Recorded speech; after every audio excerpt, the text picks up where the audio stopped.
High command विभिन्न राज्यों में संगठन की मौजूदा स्थिति और कार्यप्रणाली का आकलन कर रहा है। छत्तीसगढ़ में प्रदेश कांग्रेस अध्यक्ष दीपक वैज का कार्यकाल भी अपने अंतिम चरण में माना जा रहा है। अब ऐसे में प्रदेश कांग्रेस संगठन में संभावित बदलाव को लेकर राजनीतिक गलियारों में चर्चाओं का दौर तेज हो चुका है। विधानसभा और लोकसभा चुनावों में मिली हार के बाद पार्टी नेतृत्व संगठन को और अधिक प्रभावी बनाने के लिए बदलाव के विकल्पों पर विचार कर सकता है। हालांकि इस संबंध में अभी तक कोई भी आधिकारिक घोषणा नहीं की गई है। कांग्रेस संगठन में बदलाव की चर्चा, कांग्रेस प्रदेश अध्यक्षों के प्रदर्शन की समीक्षा, छत्तीसगढ़ में नेतृत्व परिवर्तन की अटकलें, कई वरिष्ठ नेताओं के नामों पर चर्चा। प्रदेश कांग्रेस अध्यक्ष की दौड़ में कई वरिष्ठ नेताओं के नाम सामने आ रहे हैं। इनमें पूर्व मंत्री अमरजीत भगत, पूर्व पीसीसी अध्यक्ष धनेन्द्र साहू और पूर्व उप मुख्यमंत्री टीएस सिंहदेव के नाम प्रमुख रूप से चर्चा में है। टीएस सिंहदेव भी इस मुद्दे पर खुलकर बयान दे चुके हैं और जिम्मेदारी मिलने पर पार्टी के लिए काम करने की बात भी कह चुके हैं। वहीं नेता प्रतिपक्ष डॉक्टर चरणदास महंत ने भी संगठन में बदलाव की संभावनाओं से इनकार नहीं किया है। इधर कांग्रेस में संभावित बदलाव की चर्चाओं पर बीजेपी भी लगातार निशाना साध रही है। बीजेपी का कहना है कि कांग्रेस लंबे समय से अंदरूनी गुटबाजी और नेतृत्व संकट से जूझ रही है। कैबिनेट मंत्री श्याम विहारी जायसवाल ने कांग्रेस की स्थिति को उसकी आंतरिक कलह का परिणाम बताया। अभी भी अपने आप में युवा वाली ऊर्जा महसूस करता हूं, तो मुझे लगता है वो मेरे लिए भी संकेत दे रहे हैं कि हाँ, युवा ऊर्जा जिनके पास है उनको मौका मिलते रहे काम करने का। और पार्टी जो उन्होंने कहा कि अंततः हाईकमान को जवाबदारी देती है, वही हम लोग निभाते हैं। प्रयास कर रहा हूं कि जो समय भी मेरे पास है, कोई दूसरी कमिटमेंट्स नहीं है। तमिलनाडु, पुडुचेरी में पार्टी ने स्क्रीनिंग कमेटी के चेयरपर्सन के रूप में जिम्मेदारी दी थी। 5 राज्यों में अभी चुनाव हुए, उनके सीईसी की मीटिंग में भाग लेने का मौका दिया। और ये समय समय की जवाबदारियां हैं। जहाँ जहाँ चुनाव होने वाले हैं 4-5 राज्यों में, उनमें बदलने की पूरी संभावना है, क्योंकि 2-2.5 साल हो जाते हैं तो नए लोगों के साथ चुनाव किए जाए। यहाँ के बारे में भी चर्चा है, मगर मैं ऐसा मानता हूँ कि जब तक राहुल जी का यहाँ दौरा नहीं हो जाता, हमारे जिलाध्यक्षों का प्रशिक्षण नहीं हो जाता, तब तक कोई ज़रूरत नहीं है, ऐसा मैं मानता हूँ। अब देखें क्या होता है आगे। ये संभावना ये भी है कि वो बने रहे, संभावना ये भी है कि बदल दिए जाए, दोनों संभावना। कांग्रेस का ये प्रदेश अध्यक्ष वाला मामला पिछले 3 सालों से पूरे प्रदेश में घूम रहा है और अब ये बोरिंग चैप्टर हो चुका है। आपसी गुटबाजी सदैव से रहती है, इनकी परंपरा में है, इनके संस्कार में है, वही उभर कर आता है जब ऐसे कोई निर्णय होते हैं तो। फिलहाल कांग्रेस संगठन में बदलाव को लेकर केवल चर्चाओं और अटकलों का दौर जारी है, लेकिन इतना तय है कि आने वाले चुनावों से पहले पार्टी नेतृत्व संगठन को मजबूत करने और कार्यकर्ताओं में नई ऊर्जा भरने की रणनीति पर काम कर रहा है। अब प्रदेश कांग्रेस अध्यक्ष पद पर मौजूदा नेतृत्व को ही मौका मिलता है या फिर पार्टी किसी नए चेहरे पर दाव लगाती है, इस पर सभी की नजरें टिकी हुई हैं। वहीं बीजेपी कांग्रेस की इन चर्चाओं को गुटबाजी और नेतृत्व संकट को जोड़कर राजनीतिक हमला बोल रही है। ऐसे में संगठनात्मक बदलाव को लेकर कांग्रेस हाईकमान का फैसला न सिर्फ पार्टी के भीतर बल्कि प्रदेश की सियासत में भी नए समीकरण तय कर सकता है। रायपुर से गौरव सिंह की खास रिपोर्ट।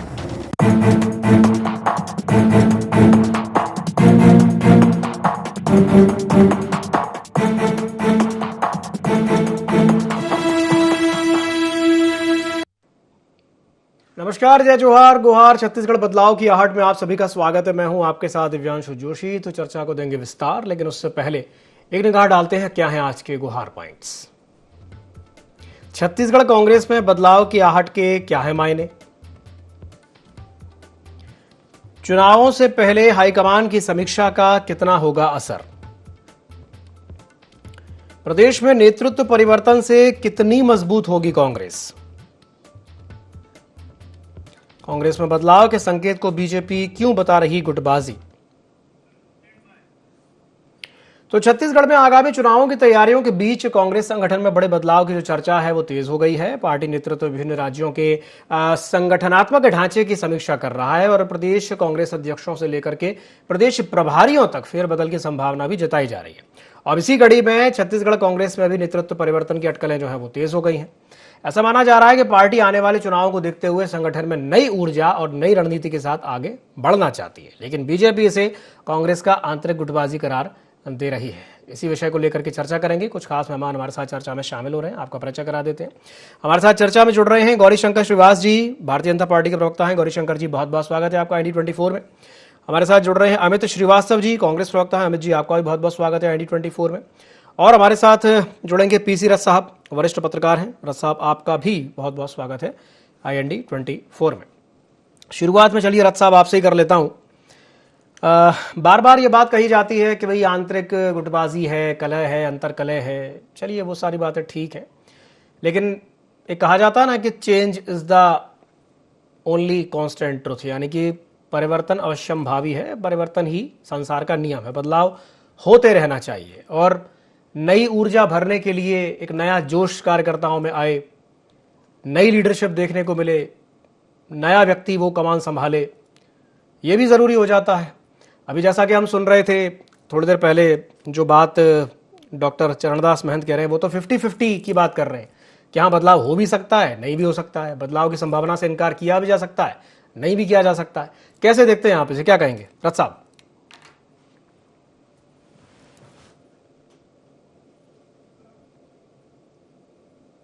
कांग्रेस के अध्यक्ष नए बनेंगे प्रदेश के, ये बात लगभग 2 से 2.5 साल पहले से कही जा रही है। यानी कि कह सकते हैं अपन कि चुनाव के पहले भी ये बात कही गई थी, और जब सरकार बन गई और उसके बाद भी, क्योंकि दीपक बैज का जो एक तरह से अध्यक्ष बनने के बाद का जो काम करने का तरीका है, वो कांग्रेस के अलग अलग सीनियर नेताओं को शायद मतलब ये ऐसा मैसेज दिया जा रहा था कि शायद वो जूनियर हैं और सीनियर होना चाहिए था, और शायद वो उस तरह से प्रभावी रूप से नहीं काम कर पाएंगे। लेकिन अपने कार्यकाल में दीपक बैज ने कहीं से कोई कमी छोड़ी हो ऐसा दिखाई भी नहीं देता। वो लगातार एक्टिव रहे हैं, सक्रिय रहे हैं। अब ये किसी पार्टी का अंदर का मामला है, लेकिन फिर भी इस बात को लेकर अब फिर से जो सुगबुगाहट हो रही है, तो उससे हमको ये समझना पड़ेगा कि जब कांग्रेस को केरल में अपना मुख्यमंत्री चुनने में इतना समय लगा, कांग्रेस ने आखिरकार मुख्यमंत्री चुन लिया और वहां पर सरकार बन गई, तो आप समझ सकते हैं कि अगर यहाँ होगा भी, अगर अध्यक्ष बदलना भी होगा, तो आप मान के चलिए कि 6 महीने बाद ही उसका नंबर आएगा। 6 महीने बाद ही कांग्रेस अध्यक्ष प्रदेश में अगर बदला जाना होगा, तो वो अभी तुरंत ऐसा कुछ लग नहीं रहा है कि सरकार तुरंत ऐसी बदलाव हो जाएगा। देखिए, दोनों मजेदार बात यह है कि कांग्रेस और भाजपा दोनों के अध्यक्ष जो है वो बस्तर से आते हैं।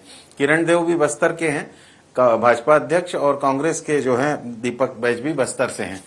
तो बस्तर अभी बहुत केंद्र बिंदु है। कई बार अमित शाह जी के दौरे हो चुके हैं। नक्सल मूवमेंट को उन्होंने 31 मार्च के अपने दावे के हिसाब से कमजोर कर दिया है, और अब जो है वो नए प्रोजेक्ट्स, नए खाने खुदाई होने का चल रहा है, अलग अलग अलॉट हो रहा है। तो बस्तर में जो संघर्ष बढ़ने वाला है जिस तरह से, उसको देखते हुए ही दोनों पार्टियों ने वहां के संगठन को वहां पर केंद्र में रखते हुए किया था। लेकिन कांग्रेस की एक खास बात है कि कांग्रेस में हमेशा एक युवा और पूरा जो बुजुर्ग नेतृत्व है उसको लेकर के कहीं ना कहीं एक खिंचाव की स्थिति रहती है। और लेकिन अब अगले चुनाव में जाना है, तो मुझे लगता है कांग्रेस बदलाव में दिलचस्पी अगर लेगी भी, तो बदलाव में वहां पर चेहरा नया ही आएगा। पुराने जो चेहरे हैं उनमें से बदलाव होना थोड़ा मुश्किल है। इसलिए बहुत सारे लोगों को बहुत खुश होने की भी जरूरत नहीं है। जी चलिए, बहुत सारे लोगों को बहुत खुश होने की जरूरत भी नहीं है, ये बड़ी पॉइंट की बात कही है आपने। ठीक है, अमित जी, अमित श्रीवास्तव जी, रथ साहब एक बात कह रहे हैं कि वो कह रहे हैं कि भाई आपको केरल में सीएम चुनने में इतना टाइम लग गया, तो प्रदेश अध्यक्ष चुनने में कितना समय लगेगा? क्या 6 महीने लग सकते हैं? वो तो ये तक कह रहे हैं कि भाई 6 महीने भी लग सकते हैं। क्या कहेंगे अमित जी? देखिए, कोई भी संगठन में समीक्षा और बदलाव सामान्य प्रक्रिया है, और समय समय पे समीक्षा होते भी रहना चाहिए, चाहे वो कांग्रेस हो चाहे भाजपा हो। और मुझे लगता है कि कहीं ना कहीं ये हमारा अंदरूनी मैटर है। लेकिन तिलमिलाहट देखिए बीजेपी की, कि बीजेपी इस पे चर्चा नहीं कर रही है कि किसानों को खाद क्यों नहीं मिल रही है। बीजेपी इस पे चर्चा नहीं कर रही है कि सिलेंडर 400 में 500 रुपए में देने के इन्होंने वादा किया था, वो क्यों नहीं मिल रहा है। क्यों इन्होंने 89 रुपए बढ़ा दिया, उस पर चर्चा नहीं करेंगे। लेकिन ये चर्चा करेंगे कि कांग्रेस का प्रदेश अध्यक्ष कौन बनने वाला है। मुझे लगता है कि पहले बीजेपी को अपनी चिंता करनी चाहिए और ये देखना चाहिए कि भाई हमारे यहाँ तो जैसा मैंने कहा ना कि कांग्रेस एक लोकतांत्रिक पार्टी है, यहाँ पर चर्चा भी होती है, समीक्षा भी होती है और चुनाव परिस्थिति के अनुसार बदलाव भी होता है और ठहराव भी रहता है। और मैंने जैसा कहा यह जरूरी होता है, नई जिम्मेदारी भी दी जाती है और कार्यकर्ताओं को निश्चित तौर पे समय समय पे पार्टी के काम के अनुरूप उनका प्रमोशन भी किया जाता है, जिसका जीता जाता है एग्जाम्पल हम लोग हैं। अभी 2 दिन पहले ही हम लोग का प्रमोशन हुआ है प्रवक्ताओं का। तो मैं आपके माध्यम से कहना चाहता हूं कि कोई भी कार्यकर्ता निरंतर काम करते रहे, पार्टी के ऊपर में लोग समीक्षा करते हैं, देखते हैं आपके वर्क को।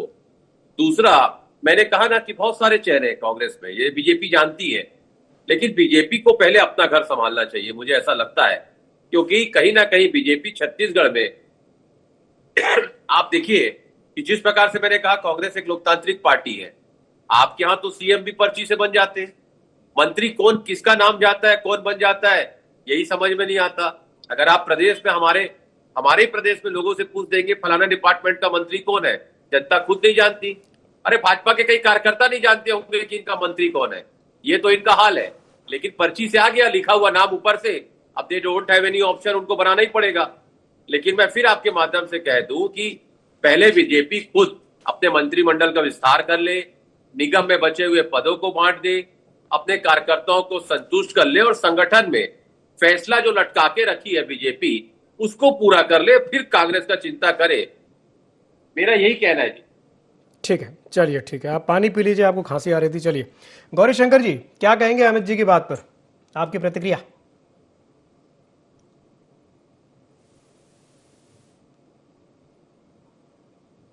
स्पष्ट है कि किसी पार्टी में ऐसा मैंने नहीं सुना है कि मैं अध्यक्ष बनने के लिए तैयार हूँ। दीपक वैद्य जी बहुत ही सज्जन व्यक्ति हैं, सरल सीधे आदिवासी नेता हैं। अफसोस उनको पिछले 3 साल से काम करने नहीं दिया गया और यहाँ तक उनकी पूरी कार्यकारिणी नहीं घोषित हुई। कार्यकाल समाप्त होने को है लेकिन उनकी कार्यकारिणी तक नहीं बनने दिया गया। भूपेश बघेल जी का स्पष्ट प्रभाव और जागीरदारी आज भी कांग्रेस पार्टी में दिखता है, जो एक आदिवासी व्यक्ति को अध्यक्ष के तौर पर पचा नहीं पा रहे हैं और उनका नेतृत्व स्वीकार नहीं कर पा रहे हैं, ये स्पष्ट दिखाई दे रहा है। अभी पूरा उनका कार्यकाल समाप्त नहीं हुआ होने को है, उसके पहले सरगुजा के महाराज सामने आकर प्रकट हो जाते हैं, हम कहते हैं मैं अध्यक्ष बनने को तैयार है। आपने भारतीय जनता पार्टी में कभी सुना नहीं किसी व्यक्ति ने कहा हो कि मैं अध्यक्ष बनने के लिए तैयार हूँ, कि वो उपाध्यक्ष बनने को तैयार हूँ। ये आपकी पार्टी में जो डेस्परेट हो जाता है आदमी पद पाने के लिए, उसको दिखाता है कि बस पद मिलना चाहिए, खाता ना वही, हम जो कहे वो सही। तो आज दीपक वैद्य जी को 3 साल का उनका पूरा कार्यकाल देख लीजिए, पंचायत से पार्लियामेंट में आपकी पार्टी पूरी तरह समाप्त हो गई, कहीं नहीं बचे आप, कोई नाम लेने वाला कार्यकर्ता नहीं है, कार्यकारिणी नहीं बना पा रहे, कार्यकर्ताओं के बीच में विश्वास खो दिए हैं, जनता के जो मुद्दे हैं, जुड़े हुए मुद्दे हैं वो नहीं उठा पा रहे हैं। 500 रुपये सिलेंडर, खाद क्यों बढ़ गया है, पेट्रोल क्यों बढ़ गया, तो भारत में बढ़ा है, पूरा विश्व बढ़ रहा है, इस विषय पर लगातार हम लोग डिबेट कर रहे हैं, लगातार बात कर रहे हैं। आप ये बताइए कि आपका अध्यक्ष बदलेगा कि नहीं बदलेगा, और बदलेगा तो कब बदलेगा, ठीक है क्यों बनाए? आप कहेंगे पर्ची सिस्टम है, जो सोनिया दरबार में माथा टेकेगा वही सत्ता पाएगा, सीधी सी बात है। परिवारवाद वाली पार्टी है तो यहाँ तो पर्ची के यहाँ तो सीधा फतवा जारी होता है, हाई कमान आला कमान जो बोलते सही है, चाहे जो भी लायक हो। तो ये कांग्रेस पार्टी की संस्कृति का हिस्सा रहा है, इससे प्रदेश में छूटा नहीं। और अभी से जिस प्रकार से एक दूसरे को निपटाने की कवायद दिख रही है, पिछले मैं तो 2.5 साल में पूरे कांग्रेसियों को एक साथ एक मंच को देखा भी नहीं किसी आंदोलन को लेकर। और स्वयं इनके प्रभारी सचिन पायलट जी यहाँ पर जब आंदोलन होते तभी आते हैं, बाकी संगठन में कोई वास्ता नहीं होता, ना ब्लॉक लेवल से ना बूथ से कहीं नहीं जाते हो। हमारे राष्ट्रीय अध्यक्ष जो हैं प्रभारी थे, हर हफ्ते कम से कम 2-2 बार प्रवास करते थे। इस तरह का भारतीय जनता पार्टी कांग्रेस।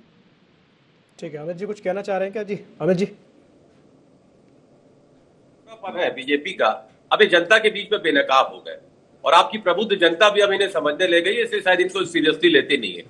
और जिस प्रकार के मीम्स इनके नेताओं पे बन रहे हैं, इसे कर्मा रिटर्न्स कहते हैं। 2014 के पहले जिस प्रकार का सोशल मीडिया में मिसयूज करते थे, आज सिर्फ फोटो बदल गई है और इनके नेताओं की फोटो आ गई है। अभी ये कह रहे थे परिवारवाद, फतवा, सोनिया दरबार, पता नहीं क्या क्या, गौरी शंकर जी रटा रटाया इनका रहता है। वो फिक्स रहता है कि कहाँ सॉरी, देखिए ये जो इनको एकांत परिसर से लिख के मिलता है ना, उसमें कहा जाता है कि आपको गांधी परिवार को टारगेट करना है, कहीं से भी कुछ भी जोड़ के वहां तक पहुंच जाते हैं और उसी को अपनी उपलब्धि मानते हैं।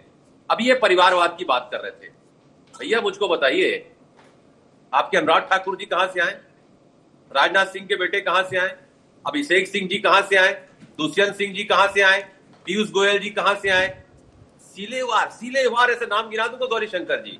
तो अब ये बोलना बंद करिए। ये बात ना मोदी जी भी कहते हैं, अमित शाह जी भी कहते हैं, परिवारवाद वाली पार्टी, नहीं इतने लोग, आप पहले अपना तरीके से देखिए, लगातार अगर हमारे यहाँ 50 लोग हैं तो आपके यहाँ 100 लोग परिवारवाद से आए, लेकिन आप लोग ऐसा नैरेटिव सेट करते हैं कि परिवारवाद वाली पार्टी है। दूसरा, मैंने कहा ना कि आपको चिंता करनी चाहिए गौरी शंकर जी कि किसानों को खाद क्यों नहीं मिल रही है, आप उस पर बात नहीं करते, महंगाई क्यों बढ़ रही है आप उस पर बात नहीं करते, लोगों की कमाई क्यों घट रही है आप उस पर बात नहीं करते, और लगातार ज्वलंत मुद्दों पे, अरे जब प्रधानमंत्री 56 इंच की छाती जो कहते थे, मेरी 56 इंच की छाती है, 12 साल में प्रेस कॉन्फ्रेंस नहीं करते तो उनके प्रवक्ता क्या करेंगे बताइए डिबेट, जब उनका नेता ही ऐसा रहेगा। मुझे गर्व है मेरे नेता राहुल गांधी पे, जो लगातार डिबेट करते हैं, जनता की बातों को उठाते हैं और जनता के ज्वलंत मुद्दों पे बात करते हैं। शायद इसीलिए आप देख लीजिए सोशल मीडिया में उठा के, जो आप लोग बड़ा पहले रीच दिखाते थे कि आपके सर्वोच्च नेता के रीच क्या होता है और हमारे नेता को कितना पसंद किया जाता है। अमित जी, सोशल मीडिया पर लोकप्रिय होना, पॉपुलर होना वो एक अलग बात है, लेकिन जब इलेक्शंस के रिजल्ट आते हैं ग्राउंड पे वो इफेक्ट, वो प्रभाव दिखता क्यों नहीं है? मतलब रिजल्ट्स में वो चीज रिफ्लेक्ट क्यों नहीं होती है? बहुत अच्छा प्रश्न आपने किया। देखिए, जब इलेक्शन कमीशन से आप अगर 6 महीने का प्रावधान था, आप उसको 45 दिन कर देते हैं जी। इलेक्शन कमीशन से जब हम मांगते हैं कि सीसीटीवी फुटेज दे दीजिए, अब जब हम लगातार डिबेट्स करते हैं और उस पर हम पॉइंट्स निकालते हैं, तो मुझे समझ में आता है कि why they are destroying the CCTV footage. क्यों वो सीसीटीवी फुटेज को डिस्ट्रॉय कर देते हैं 45 दिन में, ये क्रिस्टल क्लियर है। एक मॉडल का नाम आ जाता है 250 बार। आप निश्चित तौर पे आप देख लीजिए कि जिस प्रकार का, आप ठीक कह रहे हैं कि लोकतंत्र में जनता जनार्दन होती है और बड़ी विनम्रता के साथ उसके आदेश को हम स्वीकार करते हैं, लेकिन इनकी इतनी चोरी पकड़ी गई है वोट चोरी में, जगह जगह आप देखिए, कभी ये जिनके साथ रहते हैं, कभी शिवसेना को तोड़ते हैं, कभी नीतीश कुमार जी की पार्टी को तोड़ दिया, अब ममता बनर्जी की पार्टी को तोड़ दिया। तो इनको समझना पड़ेगा कि अगर इनके खिलाफ कोई बात करेगा तो देशद्रोही, अगर इनके खिलाफ कोई और आवाज उठा देगा तो ये कह देंगे पाकिस्तान से आ गया है, पाकिस्तान समर्थक है। ये सब नैरेटिव अब काम करने वाला नहीं है। अब जनता को ज्वलंत मुद्दों पे डिस्कशन करने वाला नेता चाहिए, उनको समाधान वाला देना चाहिए। जब हम भाजपा के प्रवक्ताओं से डिबेट पे बात करते हैं, समाधान दीजिए, तो ये सलाह देने लग जाते हैं, ऐसा नहीं वैसा नहीं, गांधी परिवार। अरे कब तक करोगे यार, कब तक?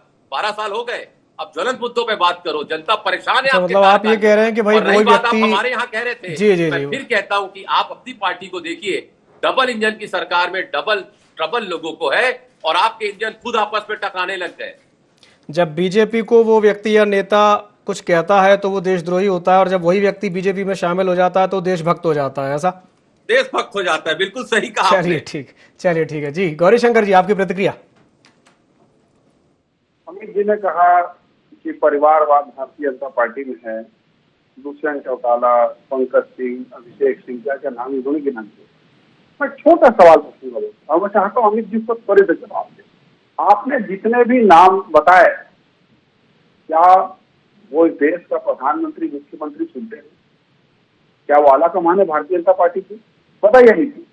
जैसे केरल में भी हुआ, मुख्यमंत्री चुनना था तो कहाँ गए वो लोग? सोनिया गांधी, राहुल गांधी, प्रियंका गांधी।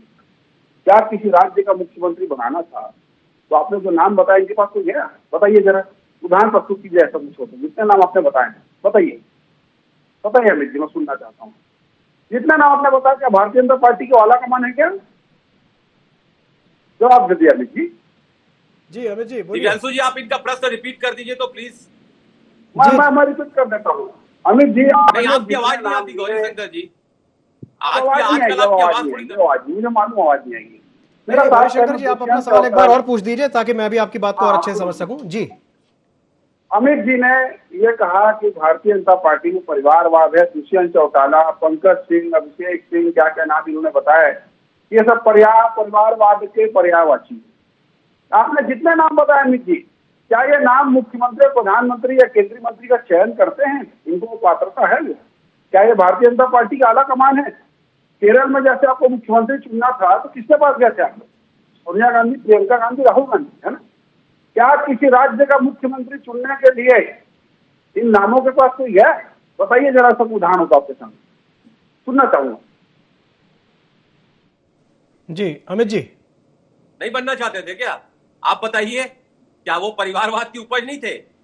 क्या बात कर रहे हैं गौरी शंकर जी? या तो आपके ज्ञान को आप बोलना नहीं चाहते, आपकी मजबूरी है, या आपको ये बोला गया है कि जब परिवारवाद की बात आए तो गांधी परिवार पे आरोप लगा दो। अरे जनता समझ रही है मेरे भाई, आप तो अच्छे विद्वान प्रवक्ता हो, इस टाइप का करोगे तो आपकी क्रेडिबिलिटी गिर जाएगी। आपकी पार्टी की तो गिर चुकी है, अपनी क्रेडिबिलिटी बना के रखिए, आपकी क्रेडिबिलिटी अभी अच्छी है। जी जी जी जी गौरी शंकर जी, दूध का दूध पानी पानी हो गया ना, हो गया ना? यही मैं सुनना चाहता था। ये होता मैं तो यही चीज आपको बोला ना, अनुराग ठाकुर मुख्यमंत्री बनना चाहते थे ना। चलिए ठीक है, कौन मुख्यमंत्री बनना चाहता था, कौन नहीं बनना चाहता था, वापस से डिबेट पे आ जाते, थोड़ा सा डाइवर्ट हो गए। चलिए रथ साहब, मेरा आपसे सवाल यही रहेगा कि जो चर्चा हम जिस विषय पर कर रहे हैं कि भाई प्रदेश अध्यक्ष की बात चली है कि प्रदेश अध्यक्ष आपको क्या लगता है कि बदला जाएगा या नहीं बदला जाएगा, या दीपक बैज पर ही भरोसा जताएंगे, या जो बात टीएस सिंहदेव कह रहे हैं कि नहीं भाई मैं तो तैयार हूं जिम्मेदारी लेने के लिए, मुझे अगर पार्टी जिम्मेदारी सौंपती है तो? जी रथ साहब। जी जी बिल्कुल।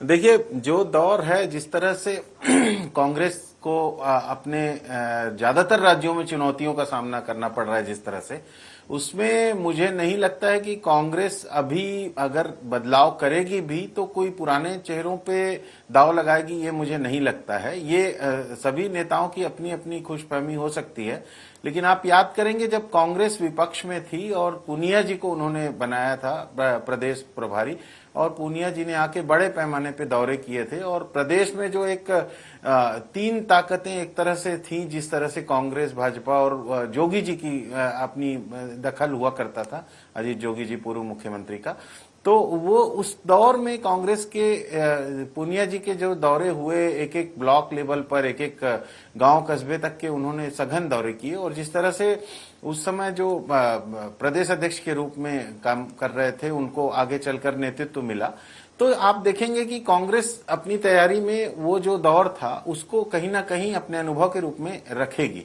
और जो जिस तरह से कांग्रेस में जो अलग अलग नेताओं के नाम से जो कहा जाता है कि कांग्रेसी हारते नहीं है, एक दूसरे को हरा करके जो है वो अपनी सरकार खो देते हैं, मतलब वो एक तरह से उन्होंने परोस के दिया भाजपा को, जो पिछले चुनाव में ही दिया, क्योंकि कहीं से भी कांग्रेस की सरकार के खिलाफ उस तरह से माहौल नहीं था जनता में, लेकिन अचानक से ये हुआ कि सरकार बुरी तरह से हारी। चुनाव के और दूसरे बहुत सारे फैक्टर होते हैं, लेकिन ये था कि एक बार कम से कम वो सरकार जो है वो अपने अनुभवों को याद रखेगी। और पार्टी में जो जैसा कि शुरू में बात चल रही थी कि आदिवासी मुख्यमंत्री और आदिवासी प्रदेश अध्यक्ष, इसको बहुत आसानी से अभी सरकारें बदलेंगी नहीं। बहुत समय से हम चर्चा सुन रहे थे कि भाजपा में भी बदलाव होना है, मुख्यमंत्री को भी शायद बदला जाएगा, 31 मार्च के बाद शायद बदला जाएगा, या फिर 4 से 6 मंत्री बदले जाएंगे प्रदेश में।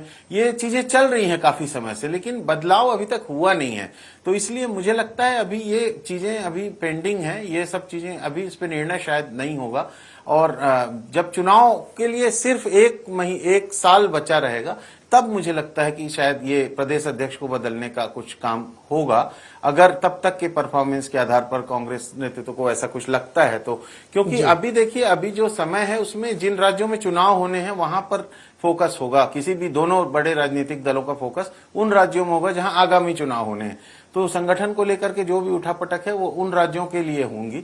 अभी छत्तीसगढ़ को उन्होंने छोड़ रखा होगा, मुझे नहीं लगता कि छत्तीसगढ़ में तुरंत कोई बदलाव की कोई स्थिति लगती है ऐसी। चलिए ठीक है। अमित जी, रथ साहब कह रहे हैं कि भाई छत्तीसगढ़ में उनको लग नहीं रहा कि परिवर्तन होगा, और वो कह रहे हैं कि भाई जब चुनाव में 1 साल बचा रहेगा, यानी अगले साल दिवाली के आसपास, क्योंकि उसके बाद अगले साल है ना 28 में जब चुनाव होगा, अक्टूबर नवंबर में चुनाव होगा अपने यहाँ, तो यानी कि अगले साल दिवाली के आसपास परिवर्तन संभव है, लेकिन उससे पहले नहीं लग रहा कि ऐसा कुछ होगा। क्या कहेंगे अमित जी?